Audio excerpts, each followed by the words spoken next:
Allahu Akbar, Allahu Akbar, Allahu Akbar, Allahu Akbar, Allahu Akbar, Allahu Akbar, Allahu Akbar, Allahu Akbar, Allahu Akbar, Allahu Akbar kabira, walhamdulillahi katsira, wa subhanallahi bukratan wa asila.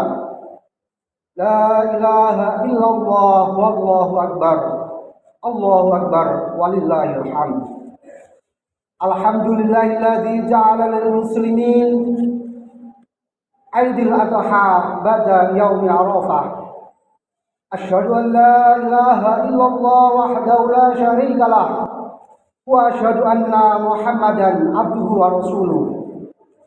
Allahumma shalli ala sayyidina Muhammad wa ala alihi wa ashabihi ajma'in. Amma ba'du. Fa ya ibadallah ittaqullah haqqa tuqatih wa la tamutunna illa wa antum muslimun. Qala Allah ta'ala inna a'tainakal kautsar fasholli li rabbika wanhar inna syani'aka huwal abtar. Kaum muslimin dan muslimat yang berbahagia, di pagi yang mulia ini Gema Takbir memecah keheningan pagi 10 Dzulhijjah tahun 1443 Hijriah. Hari ini kita menyambut Idul Kurban dengan membesarkan dan mengagungkan Allah serta memujinya. Semua itu kita ucapkan sebagai tanda kelemahan kita dalam berhadapan dengan kebesaran dan keagungan Allah Subhanahu wa taala. Juga sebagai pernyataan kesyukuran atas segala nikmat dan karunia Allah. Kesadaran ini merupakan hikmah yang diperoleh dalam melaksanakan ibadah kepada Allah Subhanahu wa taala. Pada hari ini kita diliputi rasa bahagia, rasa gembira pada wajah kita telah memancarkan sinar kebahagiaan karena dapat berkumpul dengan sanak keluarga dan handai tolan. Hari ini hati kita dipenuhi dengan kasih sayang, jauh dari kebencian, jauh dari dendam kasumat, dan jauh pula dari pikiran-pikiran kotor. Sungguh sejuk dan sangat nyaman perasaan kita semua dalam suasana hari ini. Hari ini kita menyambut Hari Raya Idul Kurban, hari terbesar dalam Islam. Hari ini kita meraih kemenangan, yang menangnya iman atas kekafiran, menangnya akal atas nafsu, dan menangnya kebenaran atas kebatilan. Allahu Akbar, Allahu Akbar, Allahu Akbar walillahil hamd. Hadirin dan hadirat yang dirahmati Allah, pada kesempatan yang mulia ini perkenanlah saya menyampaikan khutbah yang berjudul Keteladanan Nabi Ibrahim dalam mendidik keluarganya. Dalam kisah Nabi Ibrahim dan Ismail alaihissalam, sepanjang sejarah Nabi Ibrahim alaihissalam telah berkali-kali menjalani ujian keteguhan iman dan kesabaran.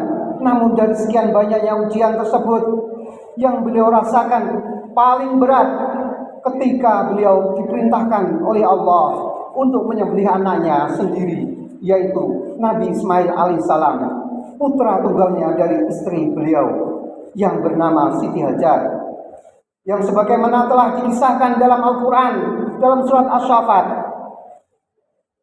Beliau telah diperintahkan oleh Allah Subhanahu wa taala untuk mengorbankan anaknya Ismail, seorang anak yang patuh, seorang anak yang cerdas, dan telah lama diharapkan kehadirannya.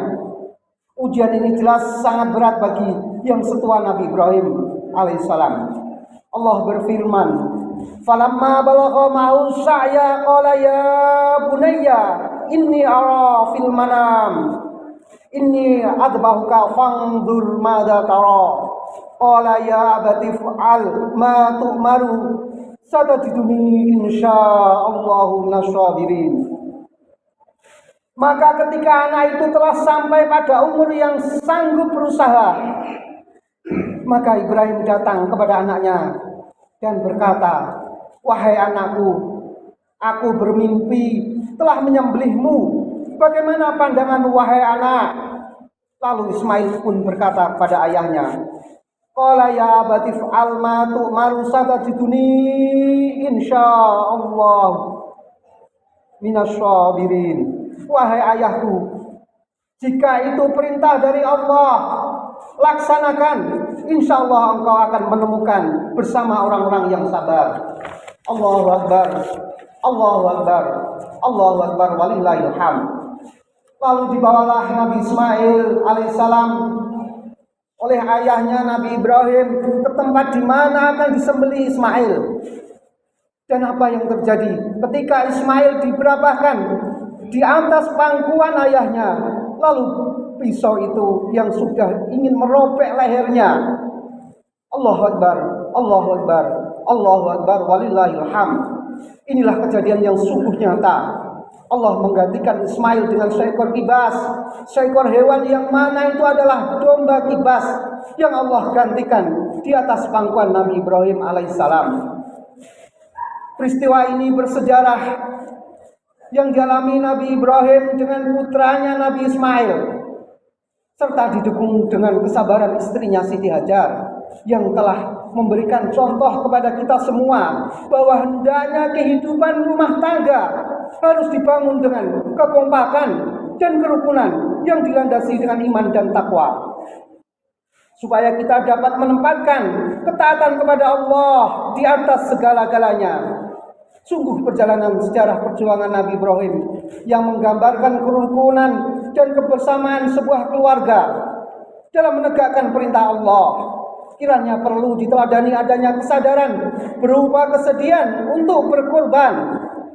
Tidak saja berkorban dengan bentuk penyembelihan hewan secara ritual, namun lebih jelas, namun lebih luas lagi usaha dan amal perbuatan kita, yaitu adanya kesedihan untuk berkorban dalam segala bentuk kehidupan, termasuk menyelamatkan keluarga dan keturunan kita dari dekadens moral atau kerusakan moral yang akan menjerumuskan generasi kita ke dalam lembah kehancuran.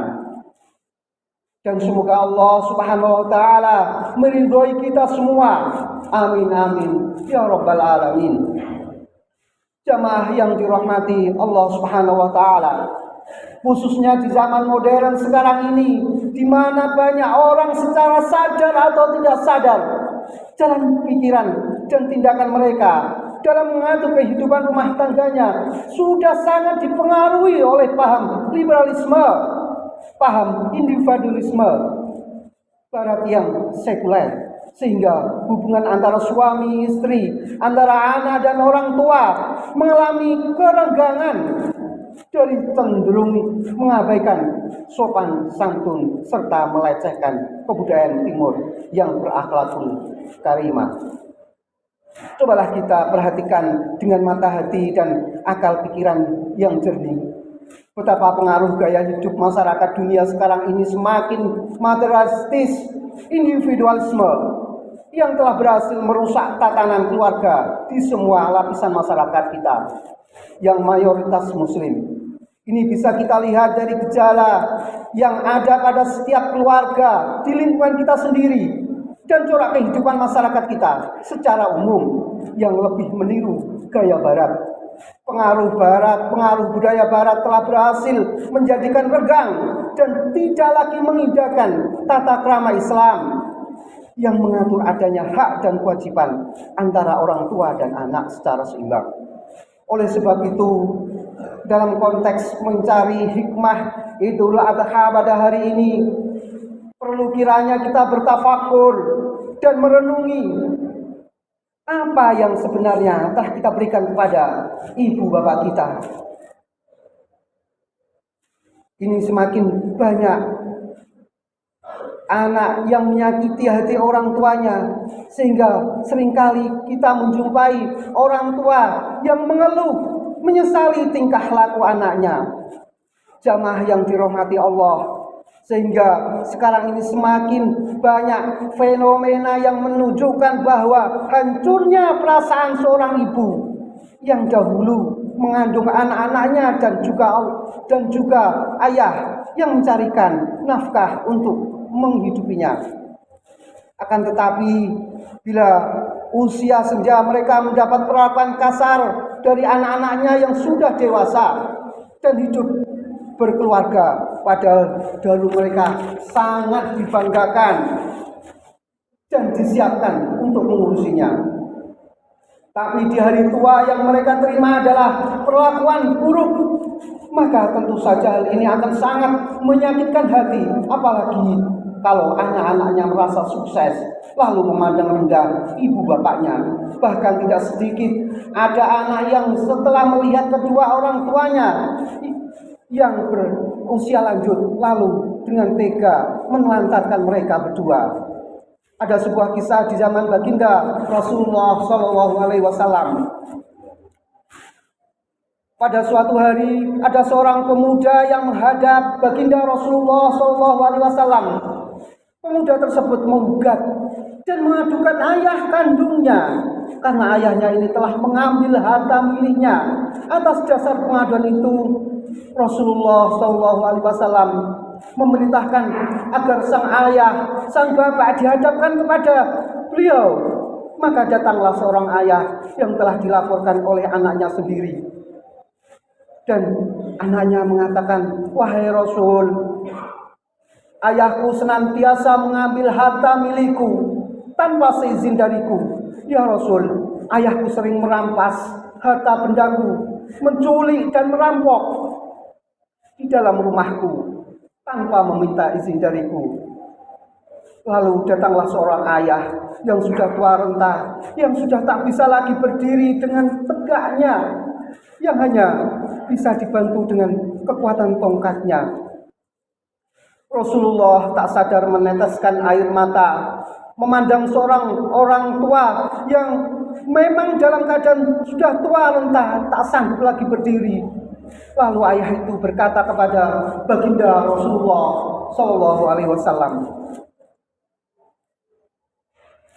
"Ya Rasul," orang tua tersebut mengatakan, "Ya Rasul, memang aku mengambil harta milik anakku. Aku mengambil harta miliknya hanya untuk memberi makan kepada ibunya yang sedang sakit di rumah, ya Rasul. Dulu akulah yang kaya, ya Rasul. Anakkulah yang miskin. Dulu akulah yang punya apa-apa.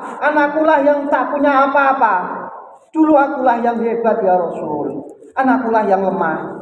Saat ini akulah yang tak punya apa-apa, ya Rasul. Dialah yang punya apa-apa, ya Rasul. Saat ini akulah yang miskin, ya Rasul. Dialah yang kaya, ya Rasul. Saat ini akulah yang tak berada. Dialah yang berada, ya Rasul. Ketika dia mengambil harta milikku, aku tak pernah memarahinya. Tapi di saat aku hanya ingin mengambil makanan di rumahnya untuk memberi makan kepada ibunya yang sakit di rumah, ya Rasul, dia malah marah, membentakku dan mengusir aku dari rumahnya. Ya Rasulullah, maafkan atas perbuatan seorang ayah yang telah tua renta ini."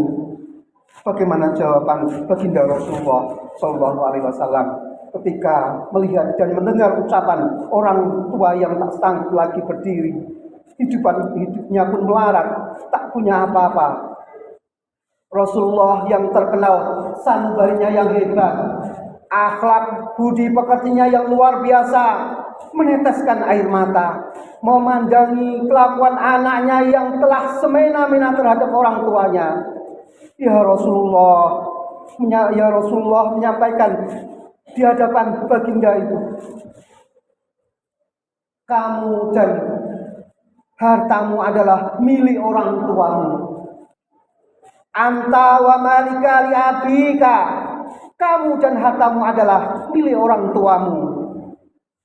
Jamaah yang dirahmati Allah Subhanahu wa taala, memang tak ada perjanjian tertulis antara anak dan orang tua bahwa suatu kelak nanti di saat orang tuamu tak sanggup lagi, engkaulah yang akan membiayainya. Di saat ini engkau tak sanggup, dialah yang akan mencukupimu. Tapi di suatu kelak mereka tak sanggup, engkaulah yang akan membalas segala-galanya. Memang tak ada perjanjian tertulis antara anak dengan orang tua. Tapi pantaskah seorang anak yang menelantarkan kedua orang tuanya, membiarkan kedua orang tuanya yang tak punya apa-apa? Pantaskah seorang anak yang membiarkan orang tuanya dalam kemiskinan, membiarkan orang tuanya terpuruk dan tak bisa apa-apa lagi? Pantaskah kita melihat kedua orang tua kita seperti demikian? Allahu Akbar, Allahu Akbar, Allahu Akbar, walillahil hamd. Ibu yang mengandung kita 9 bulan lamanya, 2 tahun lamanya dia menggendong kita dalam pelukannya, menyusui anak-anaknya, bertaruh antara hidup dan mati. Ketika melahirkan anak-anaknya, ia tak pandai mengeluh di hadapan kita ketika ia melahirkan anak-anaknya. Tapi pantaskah kita berbuat zalim kepada mereka berdua? Ibu yang setetes air mata susunya, ibu yang setetes air susunya, meskipun engkau bayar dengan menjual segala hartamu, baik hartamu yang berada di langit maupun di bumi, tidak akan pernah lunas dan tidak akan pernah lunas. Ayah yang begitu hebat, yang tak pandai mengeluh di saat dia sakit, yang mana ketika anak-anaknya yang sakit, tengah malam dia akan keluar rumah mencarikan obat untuk anak-anaknya. Ibumu yang setia berada di sisimu dari pagi sampai pagi, dari malam sampai malam, memanjakan kalian yang sedang sakit. Di saat tengah malam kalian merintih menangis karena kesakitan, dialah yang paling terpukul mendengarkan rasa sakitnya. Dia akan keluar rumah mencarikan kalian obat. Dia tidak takut dengan gelapnya malam, meskipun hujan deras yang turun. Dia tidak takut dengan kerasnya hujan, meskipun dia balik dalam keadaan basah kuyup, membawakan anak-anaknya obat. Tapi yang dia takuti adalah anaknya yang sedang menangis kesakitan. Pantaskah kita berbuat yang zalim kepada mereka berdua? Orang yang hebat berada di sisimu, yang tak pandai mengeluh, yang tak pandai berbicara di saat dia sakit, bahkan di saat dia terbaring lemah dan sakit, ia pun tak pandai bermanja di hadapan anak-anaknya. Bahkan ia terkadang berani berbohong. Demi kita, di hari raya engkau berikan segala-galanya. Tapi ketika kau bertanya, di mana pakaian baru yang ibu beli? Di mana baju baru yang ayah beli? Di mana makanan yang harus ayah beli? Di mana makanan yang harus ibu siapkan? Terkadang dia berbohong dengan mengantarkan, kami masih punya apa-apa nak. Uang yang kau berikan kami simpan. Yang sudah robek dan tak bisa lagi digunakan, dia berikan kepadamu di suatu saat engkau butuh uang tersebut. Begitulah dia sayang kepada anak-anaknya. Jamaah yang dirahmati Allah Subhanahu wa taala. Allahu Akbar. Allahu Akbar. Allahu Akbar, walillahil hamd. Lihatlah wajah mereka. Sadarkah kita kalau dia sudah tua, kini wajahnya telah keriput, rambutnya satu persatu telah memutih. Mereka tidak abadi di samping kita. Apakah kita akan menyesal? Orang yang paling sabar ini, yang sering kau bentak, kau caci maki, ibumu yang paling kuat kau khianati, ayahmu yang paling hebat kau bohongi. Setiap kali kalian berbohong, setiap kali mereka akan memaafkan anak-anaknya. Bahkan ibu yang lemah, tak berdaya, yang seringkali kita caci maki, kita paksa, kita hina, bahkan kita sering berbicara kasar dan kotor di hadapannya. Kenapa ibu tak mau menangis, tak mau meneteskan air mata di hadapan anak-anaknya? Meskipun dia sakit, karena dia sangat sayang kepada anak-anaknya. Ia tak mau kalian durhaka diakibatkan air matanya. Setiap kali setiap sujudnya mendoakan kesuksesan kalian. Setiap malamnya dia berdoa untuk kebaikan kalian. Dia balas keburukanmu dengan kebaikan. Tapi di saat engkau menyesal, di waktu engkau belum punya, yang sudah dingin membeku tertutup kain kafan. Di saat itu, di saat kau cium keningnya, sudah berbaring kaku, tak bernyawa. Baru di situ kau ingin berucap maaf di hadapan orang tuamu dengan ucapan, bangun ayah, bangun ibu. Padahal kami berniat ingin membahagiakanmu ibu, membahagiakanmu ayah. Memang kami anak yang selalu membebanimu, tapi kami ingin berbuat untuk membahagiakanmu. Tapi kami ingin berbuat untuk membahagiakanmu ayah. Jemaah yang dirahmati Allah Subhanahu wa taala, kita sibuk mencari harta di luar sana, ingin mengejar yang namanya surga dunia. Padahal kita lupa surga yang abadi yang Allah ciptakan di dalam rumah. Al-jannatu tahda aqdamil ummahat. Surga di bawah telapak kaki ibumu. Kita sibuk mencari segala-galanya di luar sana, mencari ridho dari Allah. Sedangkan ridho yang kita lupakan ada kepada orang tua kita. Siapa yang menjadikan orang tuanya seperti raja? Allah akan jadikan rezekinya seperti rezeki raja. Mungkin ibu ayah ini yang masih sempat kita cintai, atau mungkin tak ada lagi ayah dan ibu yang selalu kita cium tangannya di hari raya, yang hanya kita bisa lihat di kamarnya ialah mukenanya tergulung rapi bersama sajadahnya yang kopiah ayah tersimpan rapi di dalam lemari. Tapi ketika kita mencari, mereka berdua tak ada lagi di sisi kita. Orang yang paling banyak salah kepadanya, yang paling kita sesali di saat kita tak bisa berbuat baik di hadapannya. Allahu Akbar, Allahu Akbar, Allahu Akbar, walillahil hamd. Jamaah yang dirahmati Allah Ta'ala, sebagai kesimpulan tanda kecintaan kita kepada Allah, senantiasa berkorban di jalan dan juga taat kepada peraturan dan perintah Allah, dan taat kepada kedua orang tua. Seburuk-buruknya orang tua kita, seberapa buruk orang tua kita, dia tetap orang tua yang lebih hebat dari segala-galanya.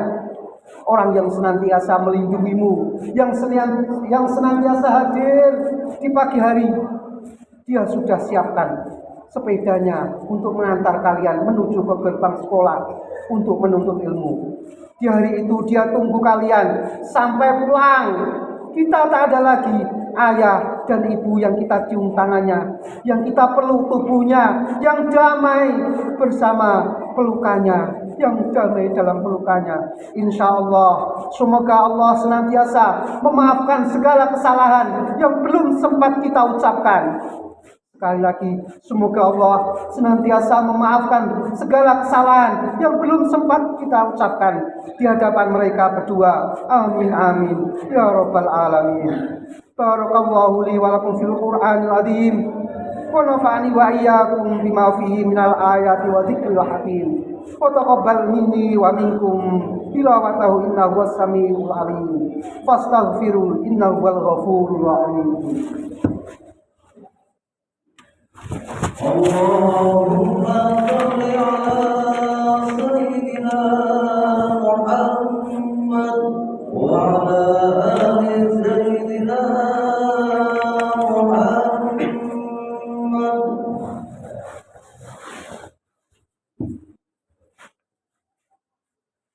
Allahu Akbar, Allahu Akbar, Allahu Akbar, Allahu Akbar, Allahu Akbar, Allahu Akbar, Allahu Akbar, Allahu Akbar kabira, walhamdulillahi katsira, wa subhanallahi bukratan wa asila, la ilaha illallah, wallahu akbar, Allahu Akbar, walillahil hamd. Alhamdulillahi ala ihsanihi, wa syukru lahu ala taufiqi wa imtinanihi. Wa asyhadu an la ilaha illallah wahdahu la syarikalah, wa asyhadu anna sayyidina Muhammad abduhu wa rasuluhu da'i ila ridwani. Allahumma shalli ala sayyidina Muhammad wa ala alihi wa ashabihi wa sallim tasliman katsira. Amma ba'du, fa ya ayyuhan nas ittaqullah fima amara wa tahu amana wa'lamu anna Allah amarakum bi amrin bada'a fihi bi nafsi wa sana bi malaikatihi bi qudsihi wa qala ta'ala inna Allah wa malaikatahu yusholluna 'alan nabi ya ayyuhalladzina amanu shallu 'alaihi wa sallimu taslima Allahumma shalli 'ala sayyidina Muhammad wa 'ala ali sayyidina Muhammad wa 'ala anbiya'ika wa rusulika wa malaikatil muqarrabin warda Allahumma 'anil khulafa'ir rasyidin Abi Bakrin wa Umar wa Utsman wa Ali wa baqiyatus sahabati wat tabi'in wa tabi'it tabi'in lahum bi ihsan ila yaumiddin warda anna ma'ahum bi rahmatika ya arhamar rahimin Allahumma ighfir lil muslimin wal mu'minat lil mu'minin wal mu'minat wal muslimin wal muslimat al ahya'i minhum wal amwat Allahumma a'izzal islam wal muslimin wa dhilla wal mu'minat wal muslimina wal muslimat al ahya'i minhum wal amwat Allahumma a'izzal islam wal muslimin wa dhilla syirka wal musyrikin wansur ibadikal muwahhidin wansur man nasruddin wakhdhul man khadalal muslimin wa dammir a'da'ad-din wa ali kalimatika ila yaumiddin Allahumma dfa' annal bala wal waba wazzala wazzali wazzaliza wazzalizali wazila wal mihana uswal fitnata wal mihana ma dhahara minha wa ma batana an baladina Indonesia khassah wa sairil buldanil muslimin ammah ya rabbal alamin rabbana atina fid dunya hasanah wa fil akhirati hasanah wa qina adzabannar rabbana zalamna anfusana wa illam taghfir lana wa tarhamna lanakunanna minal khasirin ibadallah innallaha ya'muru bil 'adli wal ihsan wa ita'i dzil qurba wa yanha 'anil fahsya'i wal munkar wal baghi ya'idukum la'allakum tadhakkarun wa dhkurullahal 'azim yadhkurkum washkuruhu 'ala ni'amihi yazidkum wa la dzikrullahil akbar wassalamu alaikum warahmatullahi wabarakatuh.